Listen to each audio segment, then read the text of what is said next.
we're good to go? All good to go. Good afternoon, and thanks for joining today's Cuppa Club with veteran of this forum, Robert Schrimpf, co-founder and CEO of Solar Options for Schools. My name is Jerome Heusinger. I'm a recent joiner at Ethex, and I'm our Senior Development Manager. I work very closely with Paul Pizzala, who has hosted previous conversations with Robert. Now, before we get started, a bit of housekeeping. Cuppa Clubs are recorded and made available to watch. This is not a financial promotion. It's designed to be educational and informative. And should you need advice, please talk to an FCA authorized person who has experience in advising on investments such as these.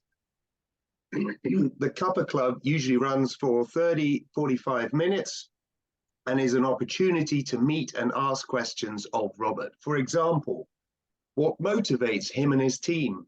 Why is Solar for Schools such an impactful organization? What are its goals and how are they achievable? And what would your investment be funding? Please feel free to answer questions in the chat box, and we will endeavor to respond to them as we go along. I must apologize because both Robert and I are slightly under the weather today.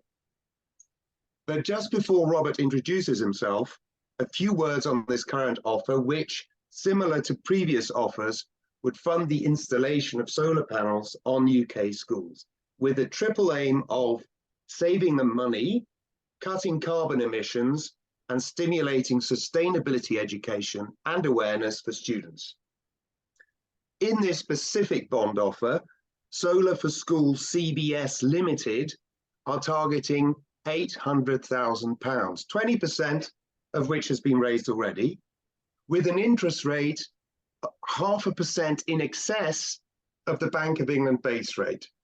So currently that would be 4.25% plus 0.5%, equaling 5.75%, and that would be capped at 6.5%.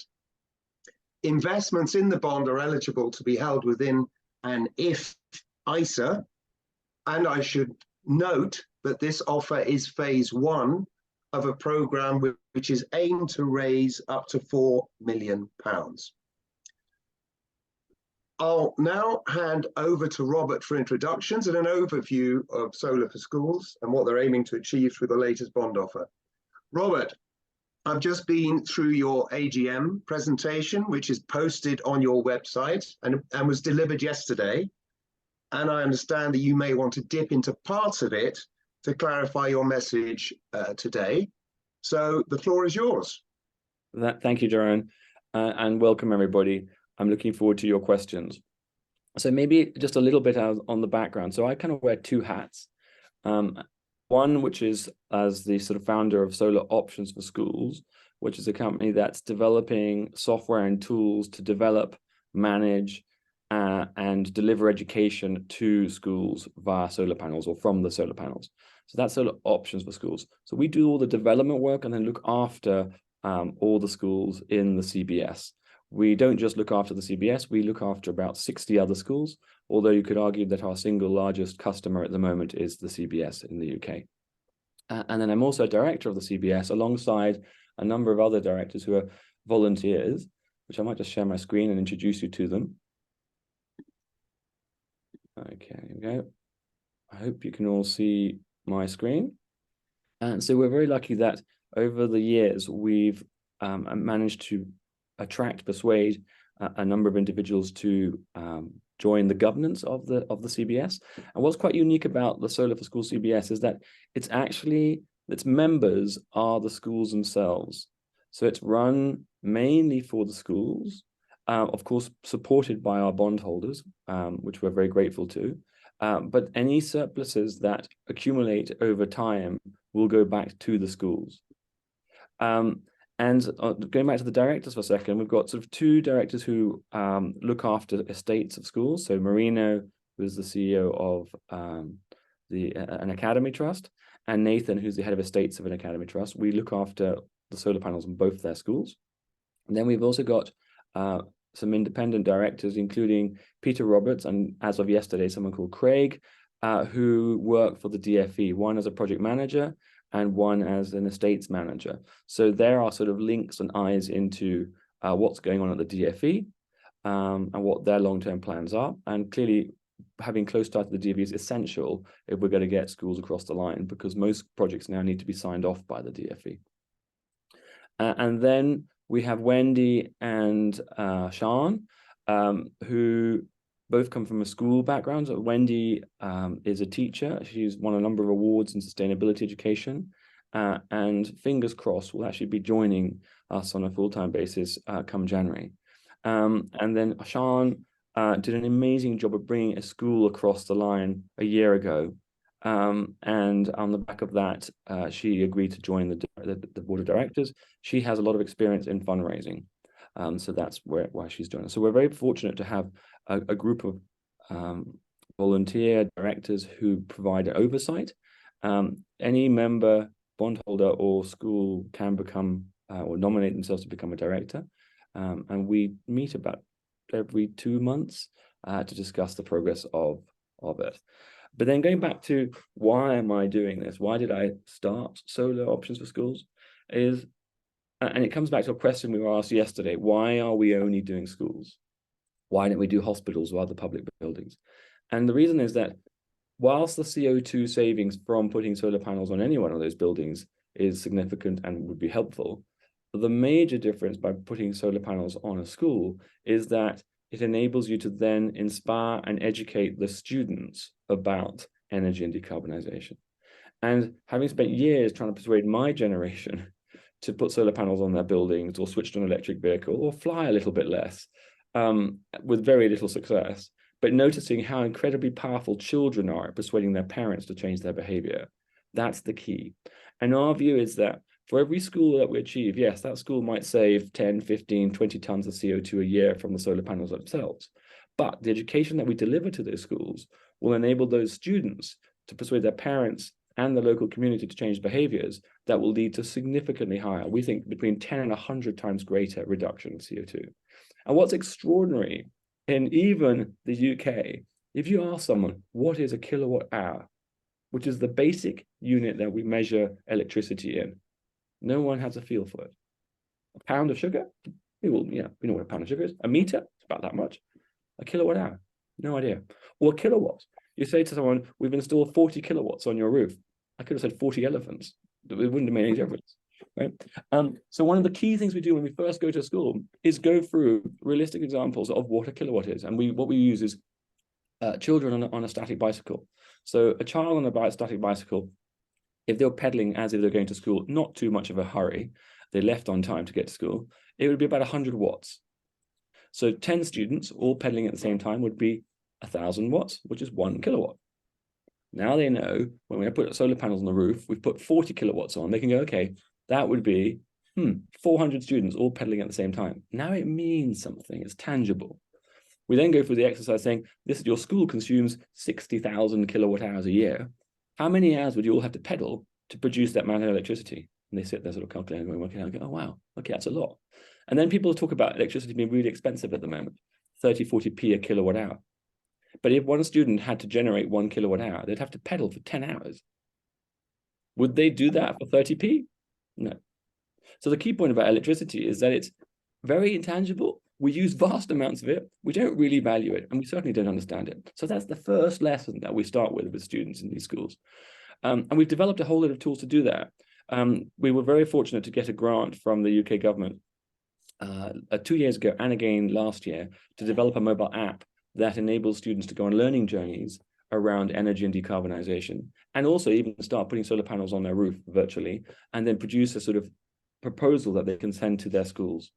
And we've recently, the latest grant, it's a training, so a teacher portal for that. So the teachers could actually see how the students are progressing through it. Something we should have thought about in the first place, but the students loved it, the teachers loved it, but they couldn't see whether the students had actually done their homework. So now they can, and that will be launched in the next few weeks. And the more schools that join the CBS, the more we can invest in such tools. So going back to the why am I doing this? we're producing tools, or solar options for tools is producing the tools to enable more schools around the world to go solar. And the CBS is the not-for-profit entity in the UK that funds the bulk of those schools. We work with other partners or other funders too, but most of the schools get funded by the CBS because of its very unique nature. It's the fact that the schools are very scared of signing up with some sort of faceless fund, and like the idea of joining a society or a club of other schools where they have some say in how it's governed. So that's the key point about the CBS and why I'm doing this. I can't see your questions actually. Maybe I should just check that there's any questions. Robert, on the CBS, this is now the 9th offer. Could you summarize principally sort of physical achievements to date? How many panels, how many schools, how much impact? And then secondly, perhaps the financial achievements to date, particularly achievement relative to expectation over the course of those eight offers. Yeah, I think that's, thank you very much. I think it's key. Well, let's do just quickly how much we've achieved since the CBS was set up. I'm just now trying to find my share button, which seems to have disappeared. New share, here we go. There we go. Share. So this is just a quick overview of, from the AGM yesterday, of the number of schools completed as of the end of September, early October. So 110 schools since 2016. It's about 50,000 students who now have access to our educational materials. That's saving about 4,000 tons of CO2 so far, and it's in aggregate 9.6 megawatts. Now, I don't know who's going to do the maths on how many students pedaling that was equivalent to, but a lot. So that's where we are at the moment. In terms of where we're going, in the 12 months to the AGM, our year end is March 31st, 18 schools joined. And since then, we've had more than 20 join. And we have a pipeline. If you look on the right-hand side of the screen, you can see all the ones that are running, which are green. All the ones in yellow are the ones waiting to be built. Now, some of them are still going through some phases of development, so we're still waiting for planning permission on some of them, or grid connections, but they've been scheduled to be built over the next 9 months. To do that, it's about 9 megawatts, which without grants would need about £8.5 to £9 million of funding. And this is our big challenge at the moment. Our bottleneck now is our ability to attract funds. We are talking to Triodos, who are looking to lend us 1 to 2 million. We're also talking to a number of commercial funders. That kind of goes away from the whole point about funding it through the community, which the schools like, community likes. But what we're working to do is to encourage the parents around those schools to invest in the offers too. So that's one of the campaigns we're about to start in the next few months.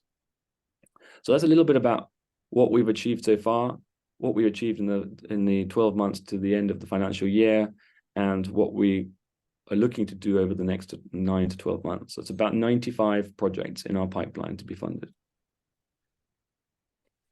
I mean, before you go on to that, I guess the yellow dots, the profusion of the yellow dots explains the sort of ambition in your next target, because it's like a curve that's going up exponentially.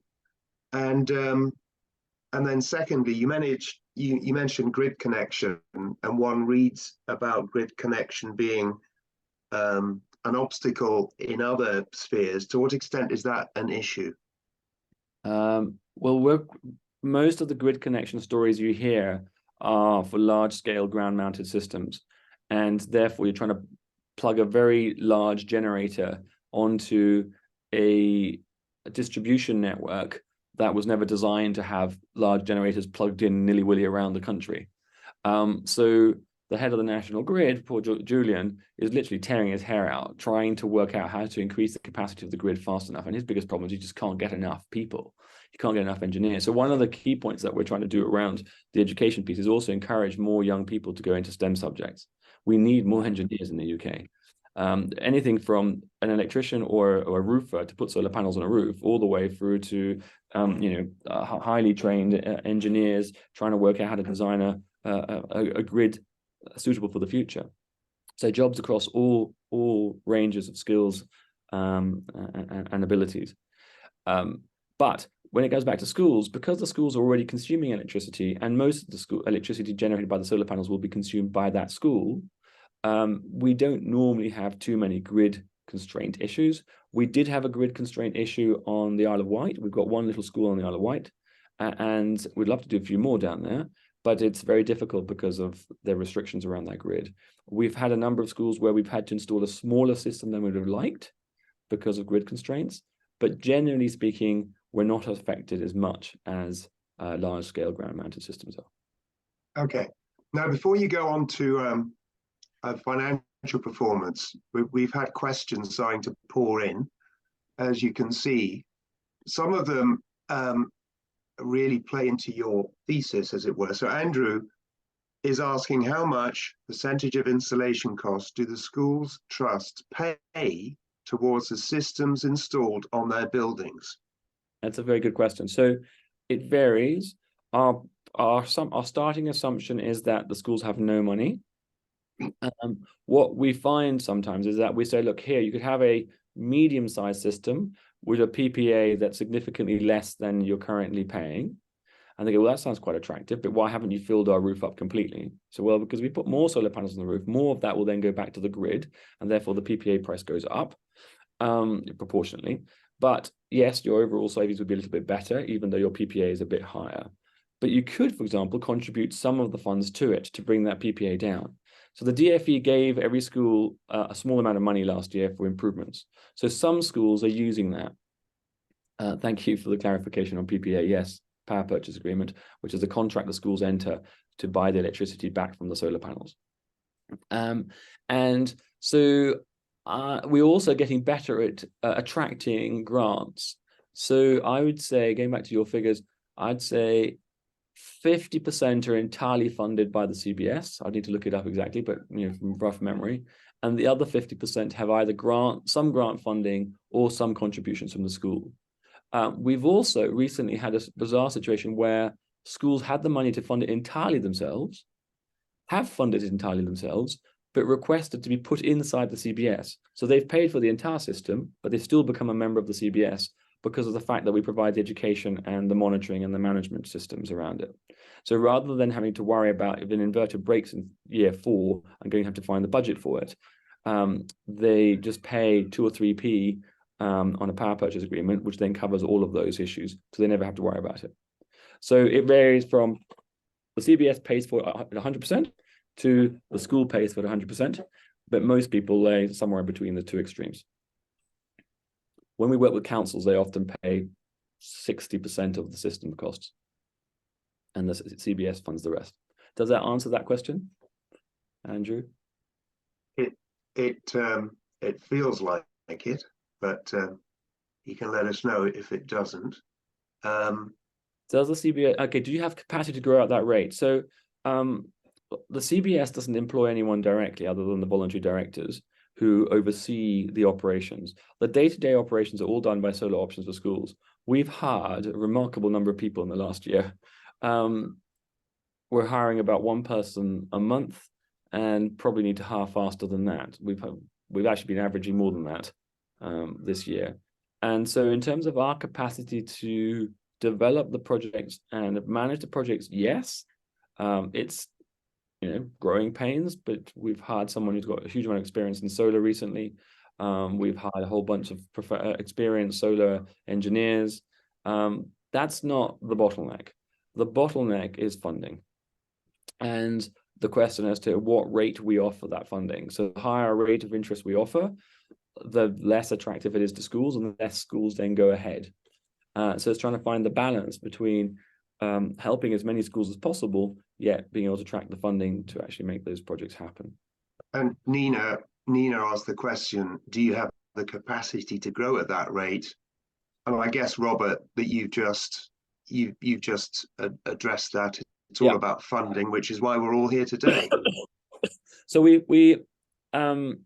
got the capacity to build 3 systems a week at the moment. So we don't have our own installation teams. We contract that out. We have a bunch of installers that we worked with for many, many, many years under framework agreements. We're trying to bring on a few more installers on that, which is also an interesting challenge. Working on a school is a very, very specific sort of expertise in terms of how you manage those relationships. And some installers are better than others. But there's plenty of installation capacity at the moment. 6 months ago, installers were impossible to come by. Now they're all knocking on our door. So we don't have an installation capacity issue. It's currently a funding capacity. Then does the CBS provide ongoing maintenance of systems? That's super, super, super important. So the CBS contracts the management and maintenance and operational overview of the systems to solar options for schools. And that's what I wanted to show you next. And then I think we might come back to some of the other questions afterwards. So most people monitor how much their solar panels generate. Yeah, that's pretty basic. You have some meters installed. Hopefully the meters are connected to some kind of communications equipment, and that communications equipment then sends data back to some kind of server that you can poll and have a look at, which we of course do. And we monitor in the various different countries that operates in, over 200, actually getting close to 250 schools.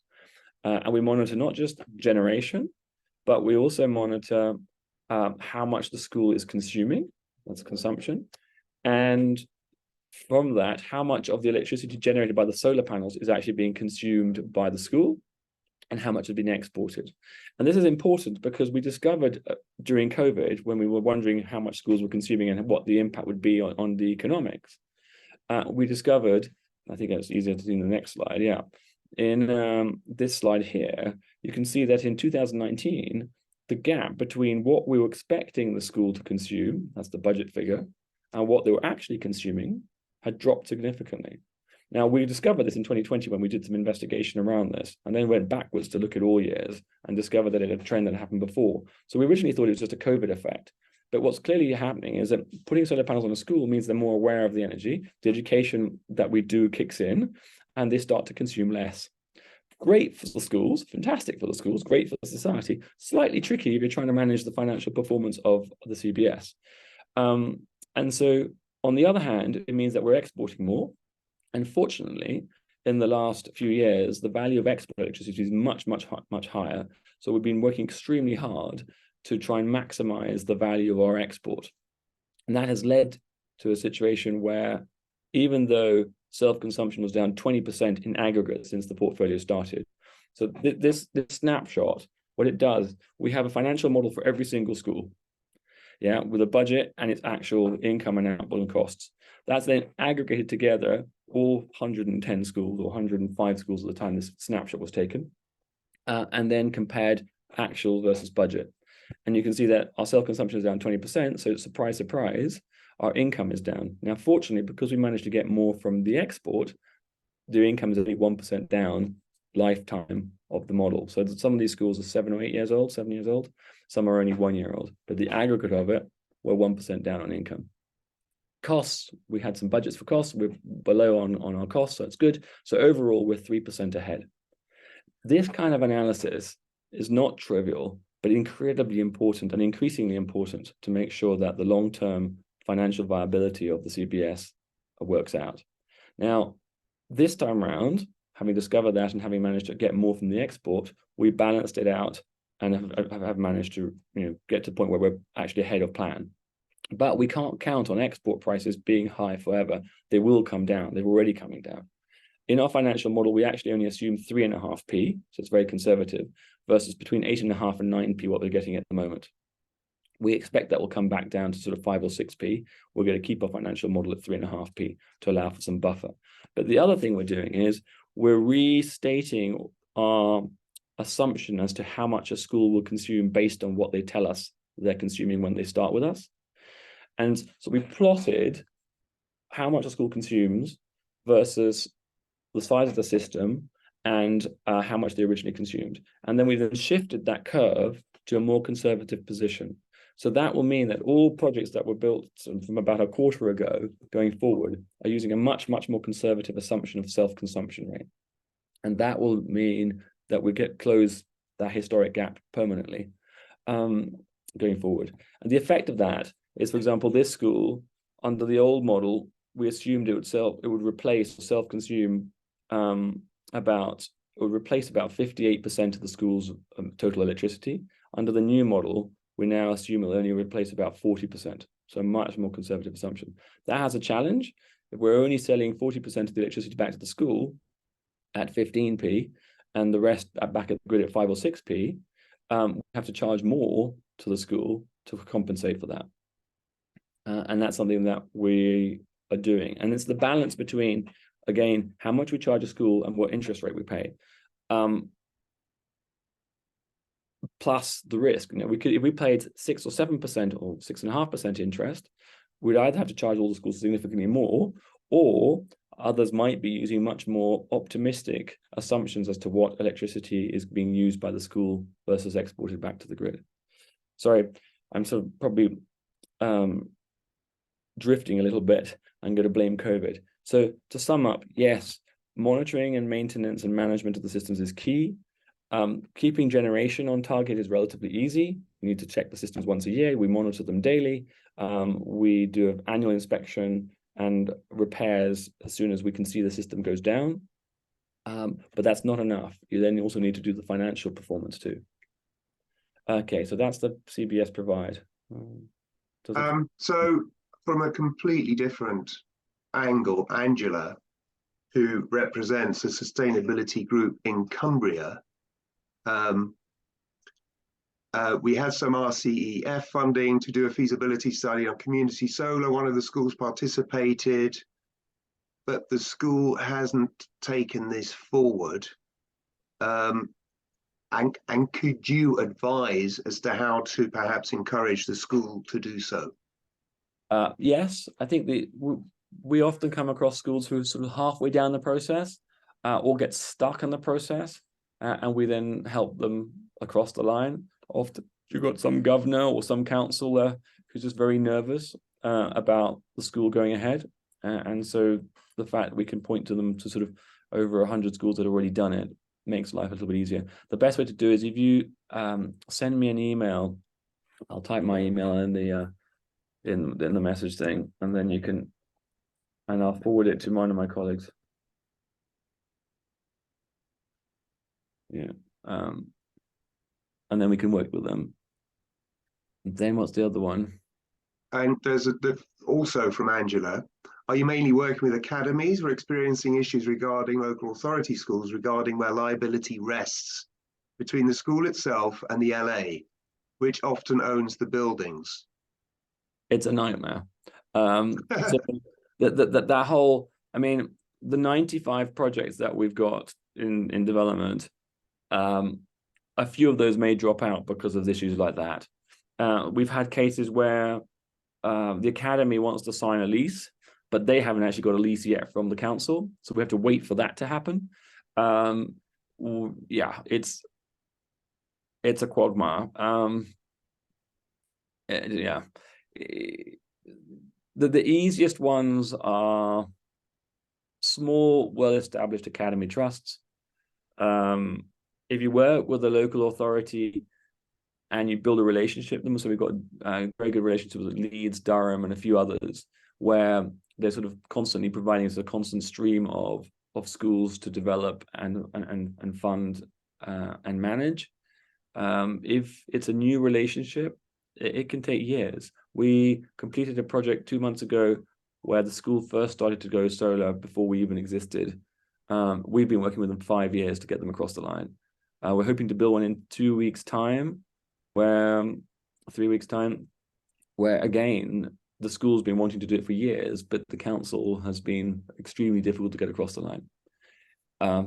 Perseverance. So Robert, you dealt with the issue of, this is from Kimberly, you dealt with the issue of grid connection earlier on, but Kimberly introduces the issue of battery storage to what extent is that present across your estate at the moment, and what is the potential for it? So about every 18 months, we do another study on batteries. And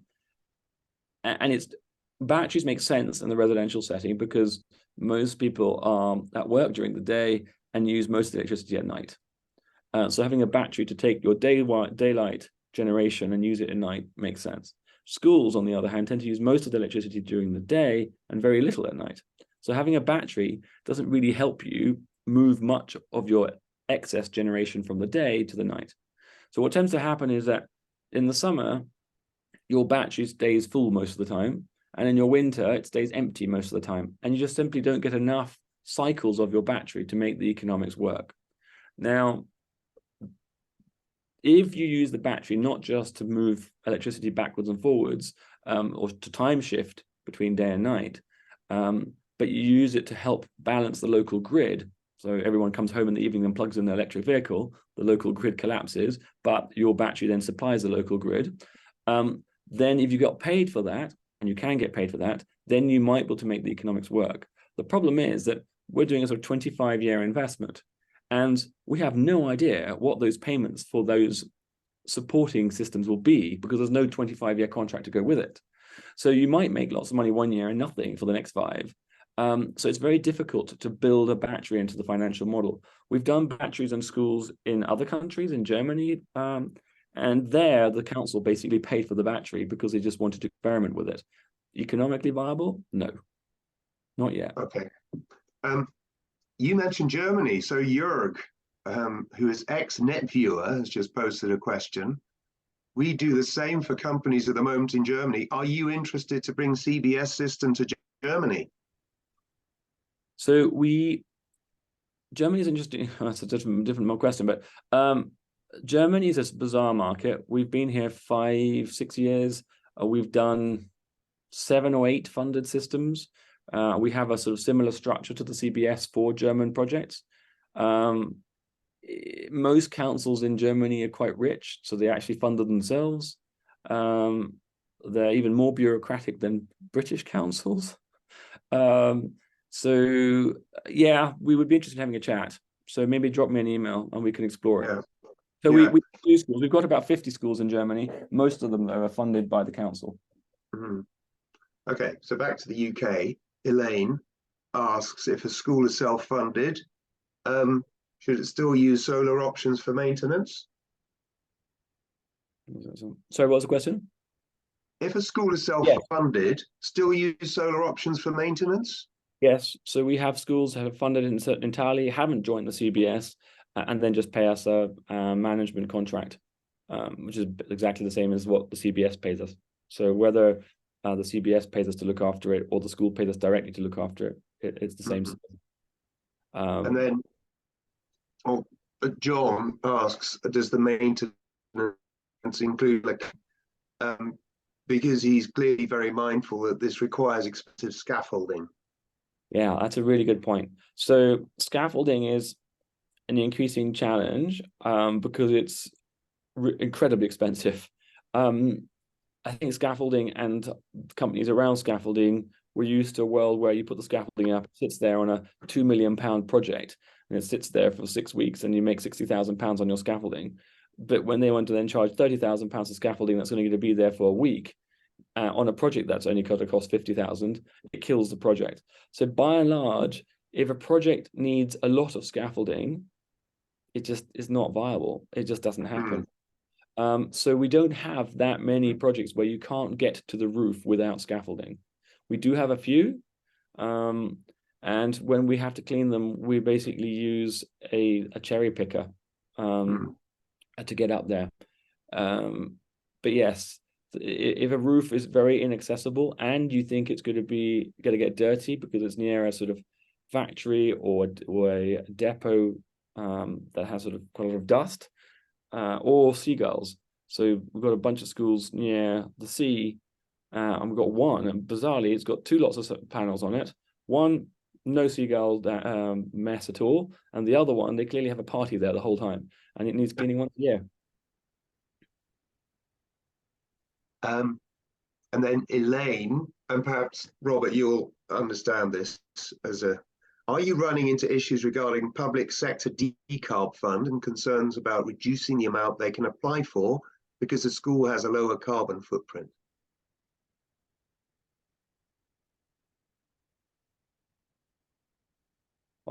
No, I need a bit more understanding of that question. Yeah, so I wish I could help. Elaine, if you could clarify. I'm not aware of them being able to apply for less just because they've already decarbonized. Yeah.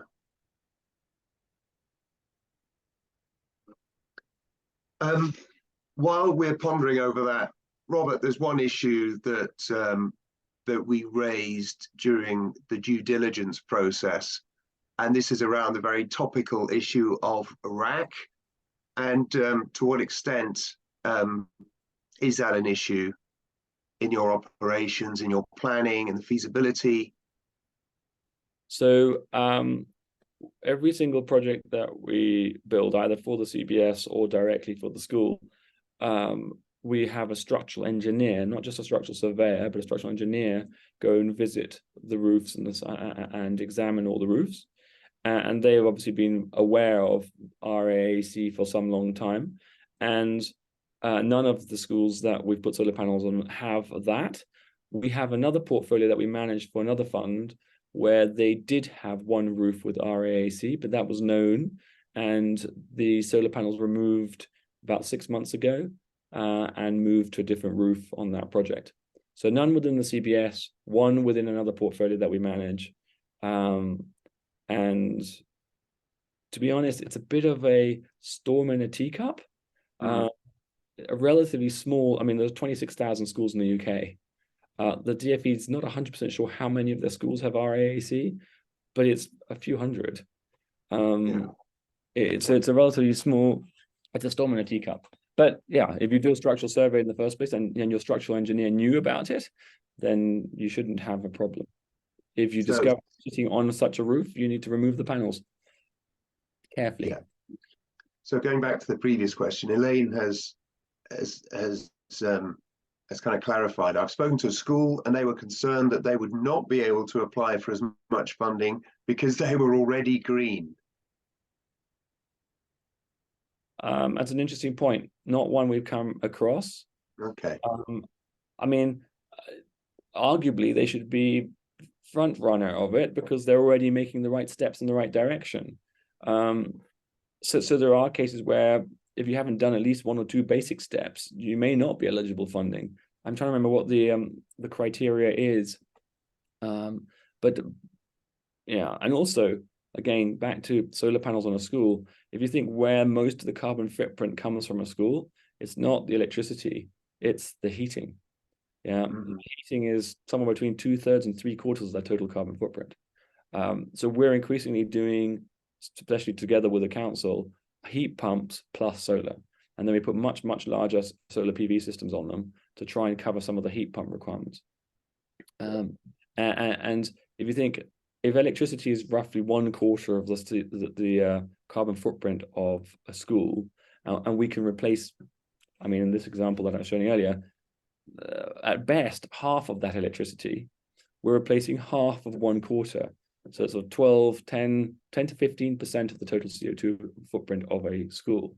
So yes, it's a step in the right direction, but it's nowhere near decarbonizing the school completely. Yeah. Okay. Yeah. Robert, you've been very comprehensive.